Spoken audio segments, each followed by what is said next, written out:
Bienvenue à tous sur Public Sénat, voici les titres du 22h.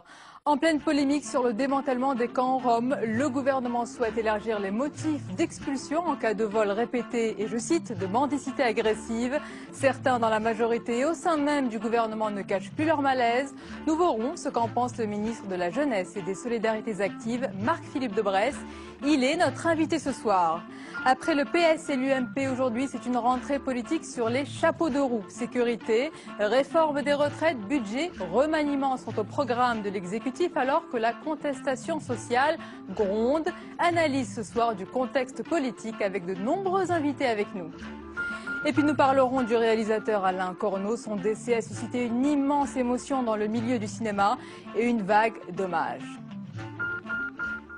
Bonsoir à tous et on commence tout de suite ce journal par cette image de ministres qui font bloc malgré les critiques. Brice Hortefeux, Éric Besson et Pierre Lellouche tenaient une conférence de presse commune sur le démantèlement des camps roms. Un nouveau tour de vis a été annoncé. On voit tout de suite les détails avec Flora Sauvage. Brice Hortefeux persiste et signe. Lors d'une conférence de presse cet après-midi, le ministre de l'Intérieur a affirmé que les actes de délinquance perpétrés par des Roumains à Paris avaient augmenté. Une manière de justifier la politique d'évacuation des Roms menée par le gouvernement. Sur l'année 2009, les actes de délinquance commis par des individus de nationalité roumaine ont augmenté de 138% pour la seule ville de Paris. Ils ont encore augmenté de 51% pour les 6 premiers mois de l'année 2010. C'est-à-dire que si l'on prend la base 100 en 2009, cela représente une augmentation de 259%. Dans son intervention, le ministre de l'Intérieur en a aussi profité pour tacler la première secrétaire du PS. D'après lui, la maire de Lille, Martine Aubry, aurait pu arrêter l'évacuation du camp de Roms à Lille qui a eu lieu jeudi dernier, mais elle ne l'a pas fait. Au-delà des postures idéologiques qui sont des postures assez faciles, il y a le principe de réalité qui l'emporte toujours. Il y a donc la Martine Aubry de Lille la semaine et le week-end la Martine Aubry de La Rochelle. Molière avait très bien écrit que l'hypocrisie est un vice à la mode et tous les vices à la mode pas pour vertu.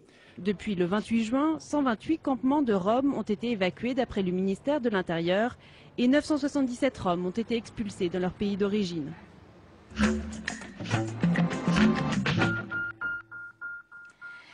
Il est l'invité politique du 22h, le ministre de la Jeunesse et des Solidarités Actives, Marc-Philippe Daubresse. Bonsoir. Bonsoir. Parlons avant tout de ces nouvelles mesures annoncées aujourd'hui pour l'expulsion des Roms, donc en cas de vol répété et de mendicité agressive. Est-ce que vous y souscrivez d'abord? Oui, écoutez, moi je suis complètement en phase avec le discours que le président de la République a prononcé à Grenoble. Je dis bien avec ce discours, pas forcément avec certaines... Ni moins, donc. Ni plus ni moins, pas forcément avec certaines surenchères qui ne me semblent pas aller dans la bonne direction. Par exemple, le fait de demander des comptes aux maires sur leur politique de prévention de la délinquance, alors qu'il y a une complémentarité entre d'un côté le maire qui s'occupe de la prévention et l'État qui s'occupe de la sécurité des biens et des personnes, ça me semble un bon équilibre. Je ne suis pas en phase avec certains amendements qui s'annoncent de M. Mariani, par exemple, sur l'aide médicale qui s'impose dans une société comme la nôtre en termes de solidarité, mais je suis en phase avec ces mesures et celles qu'a annoncées le ministre de l'Intérieur et Éric Besson, parce que il ne faut évidemment pas stigmatiser une population. Vous savez, moi, comme ministre en charge de la pauvreté, j'ai rencontré toute une série de familles roumaines et d'enfants roumains dans la métropole lilloise. Je l'ai fait. Pour cause de mendicité, vous pensez qu'on ne stigmatise pas justement une certaine Il catégorie? y a toute une série de nouvelles formes de délinquance. Alors elles ne sont pas l'apanage de tel ou tel, mais on constate que pour certaines populations qui n'ont pas de moyens de subsistance et qui arrivent dans notre pays sans travail et sans possibilité d'intégration au niveau du logement, que ça se traduit par toute une série de choses que les gens connaissent. Il suffit d'aller à la gare du Nord ici, de mendicité, des enfants qui s'introduisent au risque de leur vie, parfois dans des locaux, dans des conteneurs à vêtements, etc. Bon. Un certain nombre de cambriolages. Et donc tout ça, vous savez, ce n'est pas en fermant les yeux sur la réalité d'un problème qu'on le règle. Non, mais est-ce que vous comprenez en tous les cas les états d'âme et même ceux qui peuvent avoir le cœur serré, comme Bernard Kouchner et Hervé Morin, on l'a entendu aussi. Vous comprenez cela? Écoutez, moi je veux bien qu'on ait le cœur serré. Moi je suis un démocrate chrétien dans mes origines philosophiques. J'ai toujours eu des engagements très humanistes. Je vous dis, je suis allé voir les petits-enfants roumains, j'ai discuté avec eux. Il y en avait qui vivaient dans des circonstances terribles, avec des épidémies de rougeole, avec des femmes qui allaient accoucher qui n'étaient pas. Et donc, j'en ai conclu qu'on ne peut pas accepter de faire venir sur notre territoire des populations qui ne seront pas en état ni d'assurer des moyens de subsistance, ni d'assurer un logement. Pour autant, il faut qu'on puisse trouver des solutions pour qu'on puisse les raccompagner dans leur pays d'origine dans des conditions satisfaisantes, évidemment. Et je suis aussi très choqué par certaines outrances. Vous voyez, je connais très bien le père. Je connais par exemple très bien le père Arthur avec qui je discute souvent, qui m'a encore envoyé un mail aujourd'hui, et qu'il soit allé jusqu'à dire, il s'est repris après, un prêtre qui soit allé jusqu'à dire, qui priait pour que le président de la République ait une crise cardiaque, je trouve que là, on perd le sens de la mesure. Le discours de Grenoble est équilibré, quoi qu'on en dise. Oui, mais ces mesures sont un plus par rapport au discours de Grenoble. On va écouter Marc-Philippe Daubresse, on va élargir sur la politique sécuritaire du gouvernement. On va écouter quand même Hervé Morin, un centriste, comme vous. On l'écoute. Il nous faut de l'ordre, et le président de la République a raison. Et j'ai envie de vous dire, il nous faut de la paix, car ce n'est pas par hasard que les policiers, on les appelle les gardiens de la paix. Mais l'ordre ne doit pas nous faire oublier les principes républicains. Nous sommes si bons, nous, Français, à les porter à l'étranger. Mettons-les déjà en œuvre chez nous et ils auront encore plus d'écho quand nous les portons à l'étranger. Mes chers amis, à la peur, à la haine, je veux porter l'apaisement. À la peur, je veux porter la réconciliation et l'espoir. Au discours du bouc émissaire, je veux porter une société de la reconnaissance. Voilà ce que je voudrais que nous portions ensemble au nouveau centre. Il a tort, Hervé Morin, de critiquer le gouvernement comme ceci. Vous savez, j'ai entendu ce discours-là pendant 20 ans dans la bouche de François Bayrou quand j'étais un des dirigeants nationaux de l'UDF. Et je partage cette pensée humaniste. Mais concrètement, comment on règle les problèmes auxquels nous sommes confrontés aujourd'hui? Si Hervé ne se sent pas bien avec ces mesures, ou si Bernard Kouchner dit « j'ai pensé à un temps à démissionner », ils sont tellement intelligents tous les deux qu'ils ne l'ont pas fait. C'est qu'au final, ils pensent qu'ils sont plus utiles à rester au gouvernement. Vous savez, quand vous ne cautionnez pas une politique, vous vous en allez. Donc si, selon vous, Hervé Morin continue à critiquer le gouvernement, Je ne dis pas ça, je dis que dans les circonstances que nous traversons, avec une recrudescence de certaines formes de délinquance, il faut apporter des réponses appropriées. Ça veut dire des réponses fermes, mais en même temps des réponses équilibrées en termes de respect des droits de l'homme. Et je vous dis et je vous redis que le discours de Grenoble est équilibré, ce qui n'est pas le cas, de certaines surenchères de certains parlementaires. Le discours de Grenoble de Nicolas Sarkozy, mais ce matin, François Fillon, il a assumé ses différences avec Nicolas Sarkozy. Est-ce que son ton vous a surpris aujourd'hui ?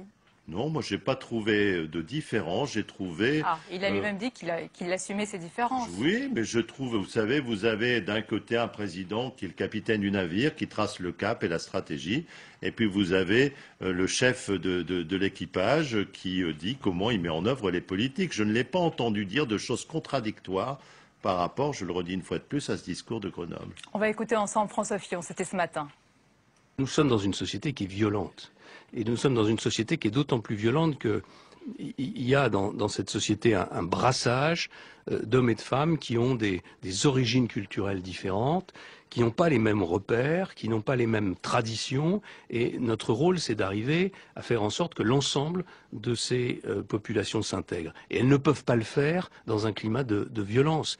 Et c'est normal que nos concitoyens nous réclament de durcir la lutte contre l'insécurité. Qu'aujourd'hui, le Premier ministre de la France fasse lui-même le lien désormais entre violence de la société française et brassage de cultures différentes, c'est exactement, je le dis, avec des mots choisis, sans doute de manière beaucoup plus hypocrite, mais exactement la même chose que Marine Le Pen quand elle associe carte de l'insécurité et carte de l'immigration. Marc-Philippe Daubresse, comment vous réagissez justement à ce parallèle établi entre François Fillon et Marine Le Pen? C'est lui qui délire? On est vraiment dans des caricatures, des amalgames. Écoutez, il n'y a pas pensée plus équilibrée, humaniste que celle que vient de dire François Fillon. Il dit « Nous sommes héritiers de la Révolution française, les héritiers d'une tradition qui dit aussi dans la Déclaration des droits de l'homme la sécurité est la première des libertés. Pour protéger vos libertés individuelles, il faut une autorité publique. Et il dit en même temps, nous sommes une société qui accueille toute la diversité. Alors, on l'a ensemble, Marc-Philippe Brest, dans la même phrase. Il parle de brassage d'hommes et de femmes qui viennent de cultures différentes, et puis il parle d'insécurité, de délinquance. Est-ce qu'il n'y a pas un lien dangereux? Quand il y a un brassage d'hommes et de femmes qui viennent d'origines différentes, c'est difficile de réaliser l'amalgame qui permet justement de créer le vivre ensemble. Vous savez, moi je suis à l'origine avec Jean-Louis Borloo de la Haute Autorité de lutte contre les discriminations. C'est moi qui ai fait adopter la charte de lutte contre les discriminations dans l'accès au logement. Donc je les porte, ces valeurs-là. Mais en même temps, je dis qu'à partir du moment où une société devient trop violente et qu'elle est menacée par de nouvelles formes de délinquance, qui parfois sont des formes de délinquance, de désespoir face à des situations de pauvreté, on ne peut pas faire des discours sur la montagne et se borner à commenter les événements. Il faut agir. Réalité. Absolument. Alors vous avez parlé du logement. Parlons des étudiants justement. Annoncé officiellement, c'était début juillet, la suppression du cumul entre les aides au logement étudiants et la demi-part fiscale qui était proposée à leurs parents a été écartée. Ça, c'est un recul. Moi, j'appelle pas ça un recul. Moi, je suis très heureux de cet arbitrage. On va jouer sur les mots. Quand j'étais ministre du Logement, j'avais, vous voyez, il y a 5 ans, eu à affronter le même type d'arbitrage. Je l'avais à l'époque gagné. Et j'avais expliqué que d'un côté, vous avez chez les étudiants, moi comme ministre de la Jeunesse, j'ai en charge aussi, avec Valérie Pécresse, on parle d'ailleurs très souvent ensemble de ces sujets, vous avez ceux qui bénéficient des bourses, d'ailleurs on vient d'annoncer le 10e mois de bourse, discours d'Avignon il y a un an du président de la République, engagement tenu. Et de l'autre côté, donc ça c'est les populations les plus modestes, de l'autre côté vous avez les familles très aisées. Que ces familles-là ne bénéficient pas simultanément d'une demi-part fiscale et de l'allocation logement, d'accord. Mais ce que l'on appelle les classes moyennes... pour pas voir peut-être les étudiants dans la rue. Attendez, il y a bien une explication. Vous avez toujours, dans ces cas-là, le ministère des Finances, c'est son rôle, qui propose d'aller loin dans l'arbitrage. Moi, j'ai toujours dit, reprenez mes paroles il y a à peine 15 jours, j'ai toujours dit qu'il y aurait au final un arbitrage du président. Je suis très heureux de cet arbitrage. Dernière question, c'est un gouvernement sur le départ. Certains se sentent menacés. Et vous, vous êtes tranquille? Moi, je suis sans état d'âme et heureux de faire le métier que je fais parce que je considère que la jeunesse, c'est une convergence avec François Hollande, un des thèmes centraux de la présidentielle. Le sujet après la crise. Comment construire le monde de demain pour que la génération qui arrive ne soit pas une génération sacrifiée, c'est un sujet central. Ça nécessite des actions transversales. Et donc vous avez envie de continuer de travailler là-dessus. J'en ai la charge de la cohérence. Je suis heureux. Merci beaucoup d'avoir été l'invité de notre journal. La suite du 22h avec tout de suite tout ce qui vous a échappé dans le reste de l'actualité nationale. Et puis hors de nos frontières, c'est avec Sophie Normand.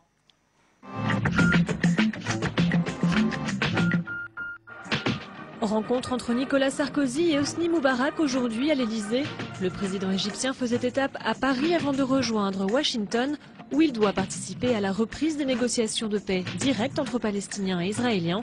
Les deux hommes ont fait preuve d'un optimisme mesuré. Les bonnes discussions, c'est des discussions qui seront rapides. Depuis le temps qu'on parle de ce conflit, tout le monde connaît les paramètres de la paix. Des mois et des mois de discussions n'amèneront rien de plus. Suspendues depuis l'offensive israélienne sur Gaza fin 2008, les discussions de paix reprendront jeudi avec le Premier ministre israélien et le président de l'autorité palestinienne. Confidence de Bernard Kouchner ce matin à la radio, le ministre des Affaires étrangères a révélé avoir pensé à la démission face à la polémique estivale dans l'affaire de l'expulsion des Roms. Comment faire pour y remédier? En démissionnant, j'y ai pensé. Ça aurait fait le malin. Vous avez pensé à la démission à propos des Roms, monsieur, Bernard je viens de vous le dire, donc je continue. Oui. Et pourquoi faire? Ça dit tout de même votre malaise? Oui, mais mon malaise s'est heurté à la réalité. Une prise de position que le porte-parole de l'UMP, Frédéric Lefebvre, a jugée légitime et courageuse. L'ouragan Earl est passé très près de Saint-Martin et Saint-Barthélemy, à seulement quelques 50 km des îles. Les vents ont soufflé jusqu'à 195 km/h. L'ouragan est passé en catégorie 3 sur une échelle de 5. Il menace maintenant les îles Vierges américaines et Porto Rico. Les dégâts sont difficiles à mesurer car les habitants sont pour l'heure confinés chez eux. Aucune victime n'est à déplorer. Après les lettres des premiers jours et une vidéo de 45 minutes transmise la semaine dernière, les mineurs chiliens bloqués depuis 24 jours à 700 mètres sous terre ont pu échanger de vive voix avec leur famille par radiotéléphone hier. Une seule personne par mineur et pas plus d'1 minute de discussion, mais de quoi rassurer les familles et remonter le moral des mineurs. Leur sauvetage devrait durer 3 à 4 mois.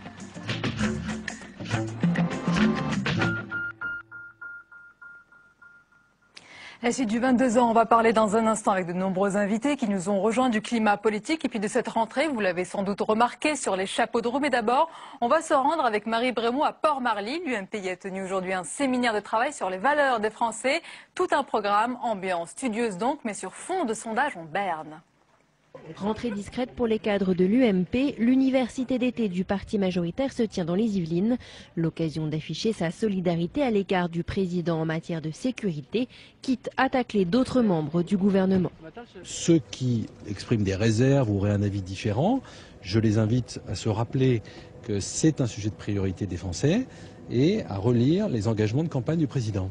Alors que l'exécutif depuis plusieurs semaines doit faire face à de nombreuses critiques, le secrétaire général de l'UMP évoque l'avenir pour occulter sans doute les difficultés présentes. Aujourd'hui, ce que nous faisons avec Nathalie Kosciusko-Morizet et Laurent Wauquiez, c'est de mettre en marche le mouvement politique qu'est l'UMP pour l'élection présidentielle. Sur quoi? Sur le débat d'idées. Nouveau de la classe, le trésorier qui succède à Éric Woerth, Dominique Dor joue d'ores et déjà les Monsieur Loyal.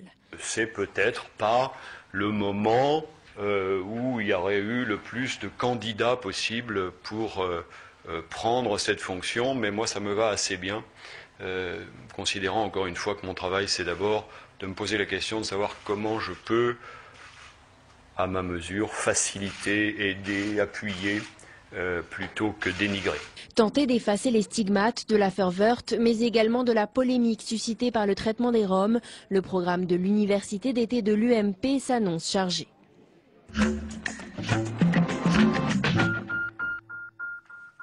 Après le PS et l'UMP, vous venez de le voir, c'est une rentrée politique qui démarre très fort et très vite sur fond de polémique et puis de sondage pour 2012. Analyse ce soir du contexte politique avec de nombreux invités avec nous. Jérôme Sainte-Marie, bonsoir.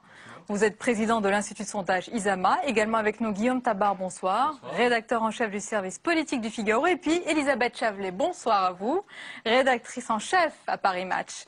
Alors, on vient de le dire, tout se bouscule. Le temps politique semble très court. Est-ce qu'on est déjà dans la préparation de 2012, Guillaume Tabar? Est-ce qu'on est déjà en 2012? Dans la vie politique, dès qu'une élection a eu lieu, on est déjà dans la préparation de la suivante.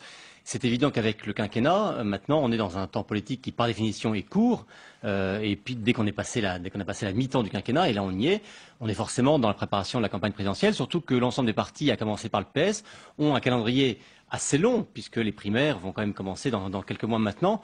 Donc oui, bien sûr, on est déjà en orbite présidentielle. Et certains disent que le discours de Grenoble, ça marque l'entrée, en tous les cas en campagne, de Nicolas Sarkozy. C'est votre avis? Des entrées en campagne, il y en aura régulièrement, il y en aura chaque mois, chaque fois qu'un thème va intervenir dans le débat. Moi, ce qui me frappe, c'est que finalement, je crois que c'est la première fois depuis longtemps qu'un sujet politique occupe l'ensemble de l'été. En général, il y a un sujet en juillet, puis ça se calme un peu, puis on reprend à partir du 15 ou du 20 août. Là, le sujet de la sécurité, que ce soit sous l'angle Rome, l'angle nationalité, etc., a occupé l'ensemble de l'été, ce qui fait que j'ai pas le sentiment qu'on soit dans une rentrée politique, mais on est dans un continuum depuis le mois de juin. Alors, est-ce que c'est votre sentiment? Est-ce que c'est ce que ressentent les Français, en tous les cas, Jérôme Sainte-Marie? En ce qui concerne d'abord, effectivement, est-ce qu'on est rentré dans la pré-présidentielle?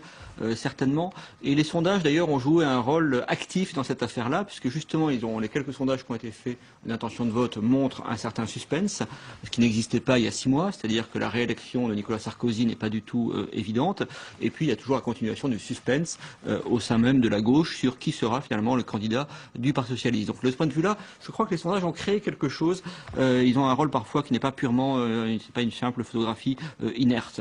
L'autre aspect, c'est effectivement sur la sécurité. Je crois qu'une des grandes réussites de la communication gouvernementale est précisément que ce sujet ait à ce point occupé les esprits et les médias durant toutes ces semaines, ce qui a eu au moins cet avantage pendant la période des vacances, d'éviter de parler de d'autres sujets autrement problématiques, tels que les retraites. Pour le gouvernement ? Les sondages là-dessus sont assez clairs. Il y a eu des polémiques plus ou moins fondées, mais ça montre quand même que, quel que soit le libellé, il y a une majorité relative ou absolue des Français qui soutiennent les mesures prises par le gouvernement. Et de ce point de vue-là, d'un point de vue professionnel, en tout cas, les sondages qui sont, à mon avis, les moins attaquables, sont plutôt ceux qui donnent les résultats les plus élevés en faveur de la politique gouvernementale par rapport aux Roms. Dernier point, il y a peut-être pour l'instant un léger échec, mais qui à mon avis va être réparé. Cette polémique avait aussi pour but de diviser la gauche, de provoquer en quelque sorte la gauche. Ça n'avait pas l'air de marcher jusqu'à présent. Grâce à Ségolène Royal notamment, on est peut-être en train d'arriver vers des points de fracture au sein de l'opposition. C'est bien sûr un début de recherché. Alors Ségolène Royal qui a fait sa rentrée, avec aussi Martine Aubry et Elisabeth Chapelet. Comment vous avez jugé, trouvé le discours de Martine Aubry? Est-ce que c'est un discours déjà de candidate à l'élection présidentielle? Oui, mais si vous voulez, moi j'étais frappée par autre chose. Moi j'y suis allée à La Rochelle et moi je suis frappée par une chose, c'est que généralement un candidat à la présidentielle, c'est quand même un acte solennel, un acte fondateur où quelqu'un dit depuis des mois, quasi obsessionnellement, on dit que c'est des monomaniaques, j'ai envie d'être président, j'ai envie de diriger la France, voilà. Donc un acte très important. Et là on voit une majorité des candidats qui se passent le mistigris et qui se disent bon ben moi j'irai si l'autre n'y va pas, etc. Et je trouve que si ça devait durer comme ça, et Martine Aubry même chose, là, elle l'a pas dit vraiment. Et si ça devait durer comme ça, je trouve que ça devient un peu insultant vis-à-vis des Français et un peu décrédibilisant. Et moi je pense que c'est une chance pour Sarkozy aujourd'hui qui a toujours surfé sur le fait que à gauche il n'y avait pas ni de projet ni de candidat et que j'ai écouté le discours de Martine Aubry, il y avait beaucoup de choses qui étaient très positives, mais ce manque d'appétit d'une personne pour dire voilà, je suis là, j'ai envie de vous diriger, comme on a vu sur tous les grands présidents d'avant, moi me frappe énormément. Et je pense que c'est une grosse faiblesse aujourd'hui. Alors, c'est encore le plus d'appétit aujourd'hui au PS, ça reste Ségolène Royal, même si elle semble aujourd'hui plus en difficulté dans l'opinion. François Hollande, à la limite, mais c'est effectivement vrai, je crois que vous avez totalement raison. Et voir on voyait quand on était à La Rochelle que les gens qui soutenaient DSK, ils se faisaient tout petits dans les couloirs, savent même pas où ils en sont. Il y en avait qu'un qui était Olivier Ferrand, le président de Terra Nova, qui avouait à demi-mot et qui disait moi je suis très frappé en voyant Nicolas Sarkozy qui parle quand même beaucoup plus de l'Europe que de la France. Mais moi ça m'a frappé aussi. Ça. Vous voyez ce que je veux dire? Manque d'appétence, manque d'envie de frapper sur la table et de dire bon j'y vais, je suis là, je suis candidat, j'ai envie de vous diriger.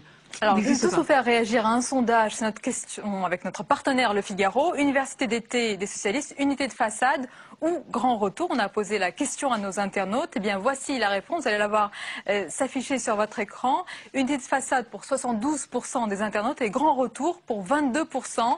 Donc, beaucoup de nos internautes pensent en tous les cas que unité, oui, mais que ça ne va pas durer.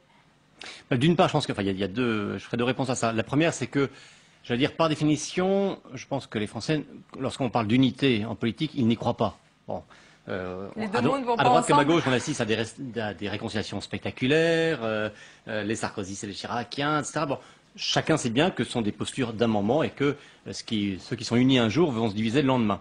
Ensuite, concernant le PS, là, je crois que ce jugement est conforté par le fait que ce qu'a été le ciment de l'unité des socialistes ce week-end, c'est l'anti-sarkozysme. Bon, et là, lorsque Martine Aubry tape sur Nicolas Sarkozy, forcément, elle s'est fait applaudir par tout le monde, c'est normal. Ségolène Royal aussi, François Hollande aussi, etc. Bon, mais ce qui fait que cette université d'été de La Rochelle a été perçue comme étant un succès pour le PS, c'est que précisément, ils sont positionnés uniquement en contre. Et qu'on n'est pas encore ni dans le choix du candidat, ni dans l'affirmation du projet, ni même la présentation d'une vision commune pour la France. Peut-être ce qui peut expliquer les sondages euphoriques pour la gauche, et en particulier pour le Parti socialiste. C'est en contre-coup par rapport aux deux amours. L'attitude très prudente des socialistes, parce qu'il n'a pas échappé aux leaders socialistes deux réalités dans l'opinion. La première, c'est que certes, il y a des seconds tours extrêmement virtuels, puisqu'on ne sait pas qui sera le candidat à gauche. Ça affecte quand même beaucoup la qualité, la solidité de ces sondages. Et bien qui montrent que Sarkozy serait largement battu, jusqu'à un Strauss-Kahn qui ferait 59%, mais avec un alliage d'électorat, une composition des votants pour lui, dont on peut penser qu'elle ne tiendra pas au cours d'une campagne.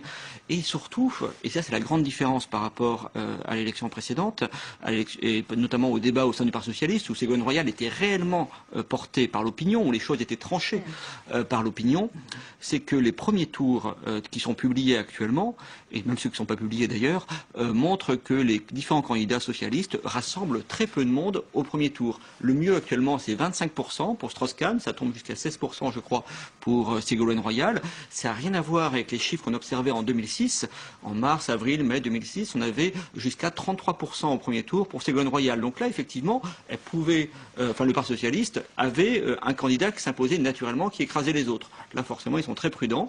Dernière chose, ces premiers tours très limités en score pour les différents candidats socialistes, doivent souligner aussi la difficulté qui est devant le Parti socialiste et celle des alliances, puisque pour arriver à ces seconds tours gagnants, ils doivent cumuler des électeurs vilpinistes, des électeurs du Nouveau Centre, des électeurs d'extrême gauche, très nombreux actuellement, des électeurs verts, etc.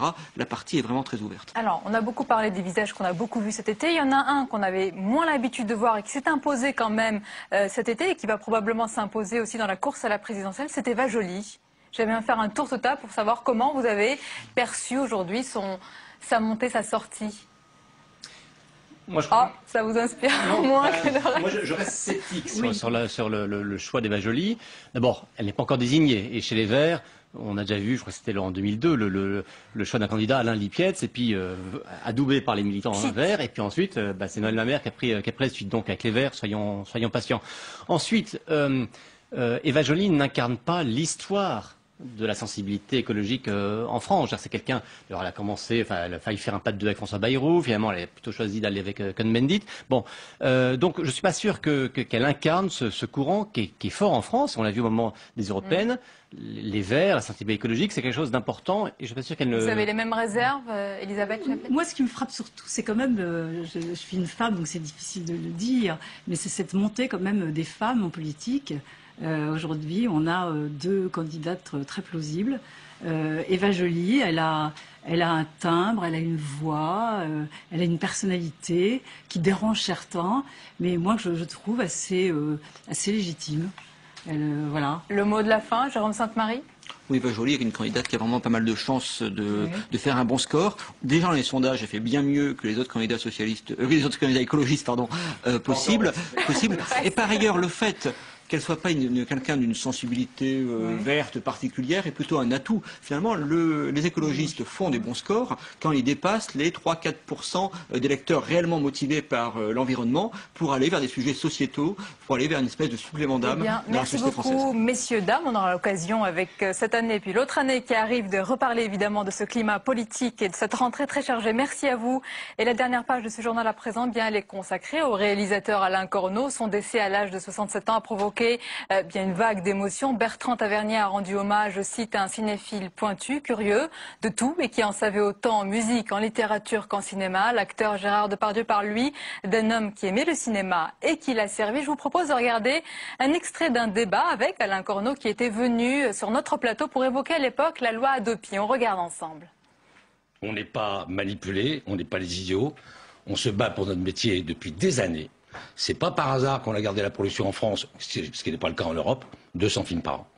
Deuxième chose, hier nous est arrivé un soutien massif de la Directors Guild of America, qui n'est pas manipulée par l'UMP, je ne crois pas. Ils sont massivement pour nous, ils disent on attend de la France encore une fois un geste qui sera à l'avant-garde de la culture. Voilà, ça c'est la première chose. La deuxième chose, c'est que je vais essayer de tordre le cou à une phrase que j'entends répéter ad nauseam.